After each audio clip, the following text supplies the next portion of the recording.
அண்மை செய்தியை பார்த்து வருகிறோம். காவலர்களுக்கு வார விடுமுறை வழங்காமல் இருப்பது எந்த வகையில் ஜனநாயகம் என உயர்நீதிமன்ற கிளை நீதிபதி கேள்வி எழுப்பியிருக்கிறார்.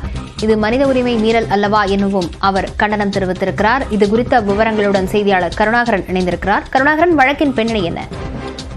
லாவண்யா, அதாவது தமிழகத்தில் உள்ள காவலர்கள் முதல் எஸ்ஐ வரை சுழற்சி முறையில் வார விடுமுறை வழங்க வேண்டும் என்று கடந்த 2021ஆம் ஆண்டிலிருந்து அரசாணை பிறப்பிக்கப்பட்டது.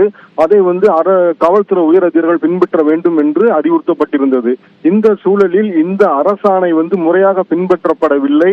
காவலர்களுக்கு சுழற்சி முறையில் வார விடுமுறை வழங்கப்படவில்லை. எனவே பிற பிற பிற பிற பணியை உள்ளே போல் காவலர்கள் இயல்பாக குடும்பத்துடன் பணியிலும் கவனம் செலுத்த முடியவில்லை. எனவே வார விடுமுறை வழங்க கோரி மதுரை ஆஸ்தின்பட்டியைச் சேர்ந்த காவலர் சதீஷ் என்பவர் உயர்நீதிமன்ற மதுரை கிளையில் ஒரு மனு தாக்கல் செய்திருந்தார். இந்த மனு நீதிபதி பட்டு தேவானந்த் முன்பு விசாரணைக்கு வந்தது. அப்பொழுது இருதரப்பு வாதங்களையும் கேட்டிருந்த நீதிபதிகள், அதாவது தமிழகத்தில் அரசு ஊழியர்கள், ஆசிரியர்கள், என்ஜிஓக்கள் உள்ளிட்ட அனைவருக்கும் சங்கங்கள் உள்ளது. ஆனால் காவலர்களுக்கு மட்டும் சங்கம் இல்லை. இது எந்த வகையில் நியாயம், ஜனநாயகமா, மனித உரிமை மீறல் இல்லையா?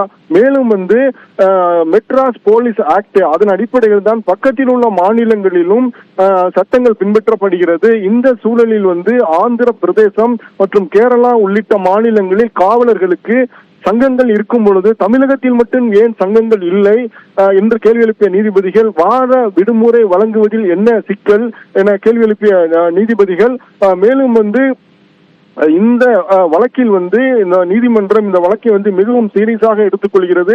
மேலும் 1,50,000 காவலர்கள் உள்ள சூழலில் ஒரே ஒரு காவலர் மற்றும் மனு தாக்கல் செய்துள்ளார். அதுவும் மனு தாக்கல் செய்துள்ளார். பிற காவலர்கள் மனு தாக்கல் செய்யாதது உயர் அதிகாரிகள் மீதான அச்சம் என்ற தகவல் வியப்பாக உள்ளது. எனவே இந்த வழக்கை நீதிமன்றம் மிகவும் சீரியஸாக எடுத்துக்கொள்கிறது. எனவே இது குறித்து தமிழக டிஜிபி இது குறித்து இந்த அரசாணையை பின்பற்றுவதில் என்ன வழிமுறைகளை பின்பற்றப்படுவது, எந்த வகையில் பின்பற்றப்படுகிறது என்பது குறித்து பதில் மனு தாக்கல் செய்ய உத்தரவிட்டு வழக்கு விசாரணையை ஒத்திவைத்து உத்தரவிட்டனர். லாவண்யா,